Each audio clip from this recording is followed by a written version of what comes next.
Hoy tenemos sobre la mesa un verdadero rompecabezas lógico. Imagina un sistema de reglas perfecto, creado por un legislador que es, pues, perfecto. Pero hay una trampa. El legislador decide castigarse a sí mismo por las faltas de otros. La pregunta que plantean los textos que hemos revisado es: ¿puede ese sistema seguir siendo lógicamente coherente? ¿O se desmorona por dentro? Es una pregunta tremenda. Y que quede claro desde el principio, nuestra misión aquí no es un debate de fe, para nada. No, no. Vamos a examinar los planos lógicos de este argumento, tal y como lo presentan los documentos. Ver si la estructura se sostiene, si las vigas encajan. Pues sí, exactamente. La idea es, por así decirlo, jugar a su juego. Ajá. Aceptemos las reglas que nos dan de entrada, los postulados que exponen, y veamos si, siguiendo esas mismas reglas, el sistema se sostiene o se cae, Por su propio peso. por su propio peso. La pregunta fundamental que nos guía es: ¿puede una ley seguir siendo una ley si sus consecuencias se anulan o, más extraño aún, se transfieren a quien la creó? De acuerdo, pues vamos a desglosar esto. El punto de partida parece simple. ¿Para qué sirve una ley? Suena a pregunta de primero de carrera de derecho, pero es la base de todo. Es que es la clave. Y es una base crucial. Los textos la definen con mucha precisión. Dicen que cualquier ley, para tener sentido, necesita tres componentes que funcionen. ¿Tres pilares? Tres pilares. Primero, tiene que regular la conducta. Eso es lo obvio, decirte lo que está permitido y lo que no. Vale. Segundo, tiene que asignar responsabilidad. O sea, señalar con el dedo a quien ha roto la regla. No puede haber una infracción sin infractor. Vale, hasta ahí todo normal. Regular y señalar. ¿Y el tercero? El tercero es el que lo cambia todo. Tiene que establecer consecuencias. Y no consecuencias simbólicas, sino un resultado real y proporcional al acto. Claro. Si quitas esta tercera pata, la de las consecuencias reales, la ley se desploma. ¿Se cae? Ya no es una ley. Los textos dicen que se convierte en una simple recomendación, en un consejo bien intencionado, pero sin fuerza ninguna. Es que este concepto de transferir la responsabilidad me recuerda cuando éramos niños. A ver, Si tu hermano rompía un jarrón y tu padre se castigaba a sí mismo para dar ejemplo, ¿qué aprenderíais? pues, que romper jarrones es gratis. Exacto, que no tiene consecuencias reales para quien los rompe. Es una lógica que choca con nuestra experiencia más básica. Has dado en el clavo. Esa analogía infantil es perfecta. Lo que ocurre, según el análisis, es una ruptura total del vínculo lógico entre el acto y su consecuencia. Se dinamita todo. Se dinamita el concepto de responsabilidad individual. Si las consecuencias de mis actos las asume siempre otro, ¿qué incentivo real tengo para no repetirlos? Ninguno. La ley pierde su poder disuasorio, su poder correctivo. Pierde su esencia. Aquí es donde se pone muy interesante, porque los documentos plantean un escenario todavía más extremo. Ah, ¿aún más? Sí, no es ya que un amigo pague tu multa, es que la pague el propio juez. ¿Qué pasa si quien asume el castigo es el mismo que creó la ley? Uf, espera. Eso lo cambia todo. No es solo un amigo pagando la multa por otro. No. Es el propio legislador, el parlamento entero si quieres, aprobando una ley y luego pagando de su bolsillo las multas de todos los ciudadanos. ¿Qué efecto tendría eso en la autoridad de la ley? Pues que la dinamita por completo. Totalmente. Exacto. Los análisis lo llaman el problema del autocastigo del legislador.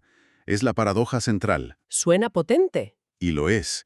Si el legislador se castiga a sí mismo por una falta que no cometió, el castigo se vacía de significado. Pensemos en sus funciones. Corrige al infractor. No, porque el infractor no sufre ninguna consecuencia. Disuade a otros. Al contrario, envía el mensaje de que las normas se pueden romper sin repercusión personal. ¿Restaura el orden? Tampoco, porque el acto de castigar a un inocente, aunque sea a uno mismo, no deshace el daño original. Es un acto sin propósito. Sin propósito normativo. Exacto. Me encanta la analogía que usan los textos, sacada de la lógica formal. La de la matemática, ¿verdad? Esa misma. Dicen que es como una operación matemática. Si la ley es una afirmación positiva, un +1, Vale. y la anulación de sus consecuencias a través del autocastigo es una negación directa, un -1. El resultado final es 0. 0. Se anula. Es una imagen muy potente y precisa. Es una neutralización completa. El sistema, en un mismo movimiento, afirma la validez de una norma. Esto está prohibido. Y niega sus efectos prácticos. Pero no te pasará nada si lo haces. Desde la lógica clásica, esto es una contradicción de manual. Una proposición no puede ser verdadera y falsa al mismo tiempo y en el mismo sentido. La ley existe y no existe a la vez. Existe en el papel, pero no existe en la realidad de sus consecuencias. Es como si el gobierno aprobase una ley de tráfico que dice límite de velocidad a 100 kilómetros por hora, pero a la vez publicara otra que dice si te pasas de velocidad, la multa la pagamos nosotros. En la práctica, ¿qué pasaría? Que nadie respetaría el límite. La ley existiría en el papel, pero su efecto real sería cero patatero. Cero. Y esa es la conclusión a la que llega el análisis en su primera fase. Un sistema así es lógicamente inconsistente. Se anula a sí mismo. Entiendo la paradoja a nivel general, pero se siente un poco teórica. Me imagino que el análisis no se queda ahí, ¿no? No, claro. Los textos deben llevar esto a un terreno más concreto. ¿A qué tipo de legislador aplican esta lógica tan estricta? Es un matiz fundamental, porque es lo que eleva el problema. Uno de los documentos enfoca este análisis en un legislador muy específico: Dios. Ajá. Concebido no solo como una entidad poderosa, sino como un ser intrínsecamente perfecto, omnisciente, racional y justo. ¿Y por qué es tan importante que sea perfecto y racional? Porque si estuviéramos hablando de un legislador humano, una contradicción así podría explicarse fácilmente. Claro, diríamos que se equivocó, que no lo pensó bien. Exacto. Que cometió un error, que fue ilógico o que simplemente cambió de opinión. Pero si partes de la premisa de un ser perfecto y absolutamente racional, no puedes usar esas excusas. No hay margen de error. Ninguno. Cualquier inconsistencia o contradicción no puede ser un fallo o un accidente. Tiene que ser una característica inherente al diseño del sistema. Claro, la contradicción no sería un bug, sino una feature, una característica. Eso es. Y eso lógicamente es mucho más problemático. Y para analizar esa feature, los textos meten en la ecuación un concepto teológico muy conocido, la Trinidad. Entiendo que no lo hacen para debatir sobre ella, sino para usarla como un caso de estudio, ¿verdad? Exactamente. La usan como un modelo lógico a analizar. Asumen provisionalmente la doctrina, que Dios es uno en esencia y tres en personas, y se preguntan, ¿Resuelve este modelo la paradoja del autocastigo del legislador? esa es la pregunta. Ofrece una salida a esa contradicción del +1 y -1. Y aquí es donde el análisis se vuelve, fascinante, porque desglosa las posibilidades lógicas que se abren. A ver, vamos por partes, que esto se complica. ¿Cuál sería la primera posibilidad que exploran? La primera opción lógica es que solo la totalidad de las tres personas constituya plenamente a Dios. O sea, que cada persona por separado sea como una parte de la divinidad. Sí, como si solo la suma de las tres fuera el 100% de Dios. Como si fueran tres piezas de un puzzle que solo juntas forman la imagen completa. ¿Qué problema le ve el análisis a esta idea? El problema desde una perspectiva filosófica clásica es que implicaría una divinidad compuesta, que depende de sus partes para existir. Entiendo. Un ser así no sería absoluto o fundamental, porque sus partes serían anteriores y más básicas que el todo. Choca con la idea de un ser simple, no compuesto, e indivisible, que es una definición filosófica muy arraigada de la perfección. Entendido. Esa primera vía parece que lleva a un callejón sin salida conceptual. ¿Y la otra opción principal? La segunda posibilidad, que es la más común en muchas formulaciones teológicas, es que cada persona sea, individual y plenamente, Dios. No una parte. No, el 100% de la divinidad en sí misma. Un momento. La primera opción ya parece bastante problemática, pero esta segunda, que cada persona sea plenamente Dios, ¿no nos lleva directamente al politeísmo? ¿Cómo se enfrenta el texto a la acusación de que está describiendo a tres dioses distintos en lugar de uno? Haces la pregunta clave, y es justo donde el análisis se enfoca. Si cada persona es un centro completo de conciencia, voluntad y poder divinos, entonces tienes múltiples centros de ser. Vale. Y cuando aplicas a esto el problema del castigo, la lógica se retuerce. La pregunta es, si una de esas personas sufre el castigo, ¿qué experimentan las otras dos? Uf. Si no sufren nada, entonces tienes la contradicción flagrante de que Dios, en la persona que sufre, experimenta un castigo terrible, y al mismo tiempo Dios, en las otras dos personas, no lo experimenta. Dios sufre y no sufre a la vez. Exacto. Un laberinto, ¿sí? ¿Y si sufren todas? Si todas sufren, ya sea por solidaridad o por unidad de ser, entonces el castigo no se ha transferido simplemente de la humanidad a una persona divina. Se ha multiplicado. Se ha multiplicado por 3, el sufrimiento se triplica. lo cual añade otra capa de complejidad al problema de la justicia y la proporcionalidad. Vale, es un dilema complejo. Pero, ¿y si se argumenta que aunque sean tres personas, en realidad solo hay una única conciencia y una única voluntad divina que opera a través de las tres? Esa es la siguiente escapatoria lógica que los textos examinan.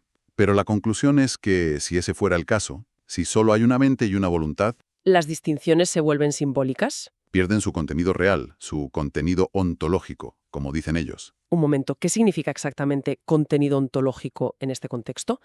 ¿Quieres decir que en la realidad más fundamental del ser no habría una diferencia real entre ellos? Eso es, ¿Que serían más como máscaras o roles que como identidades distintas? precisamente. Serían diferentes formas de presentarse o de actuar de un único ser, pero no diferentes quiénes, en el fondo. Con lo cual, Con lo cual, el modelo trinitario no resuelve la paradoja del autocastigo, simplemente la disfraza. Porque, en última instancia, seguiría siendo el mismo ser con una única conciencia el que crea la ley y el que se aplica el castigo a sí mismo. ¿volvemos al punto de partida? A la contradicción original.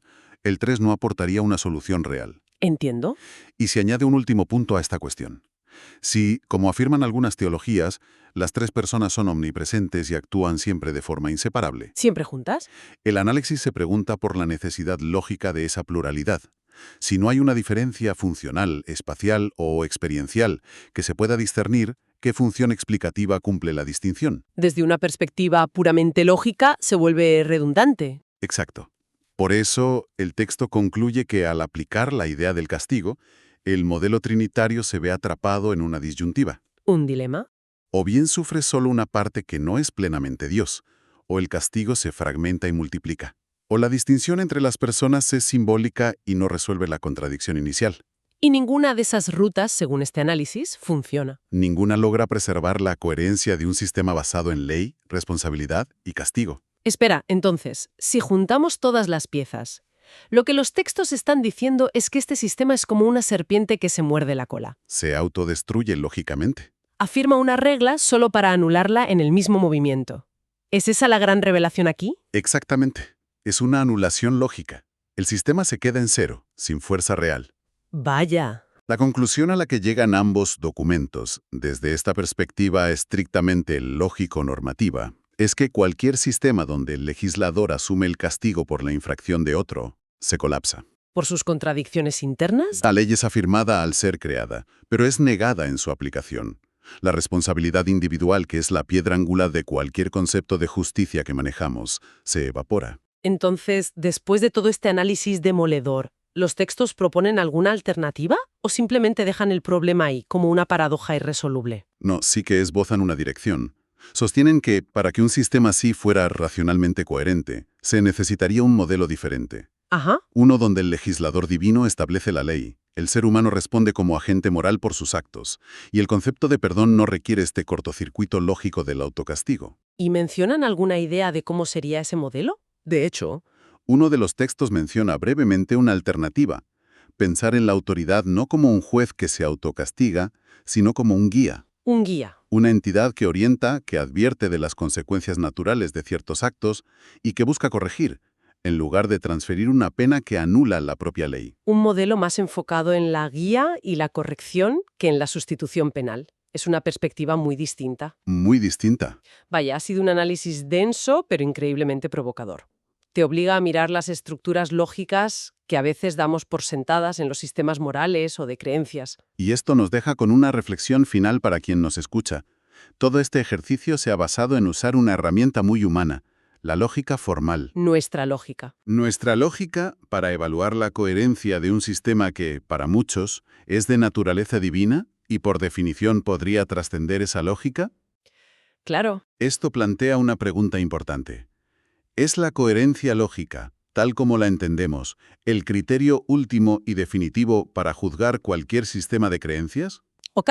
¿O pueden existir realidades o conceptos donde nuestras reglas, como el principio de no contradicción, no se aplican de la misma manera sin que eso los invalide?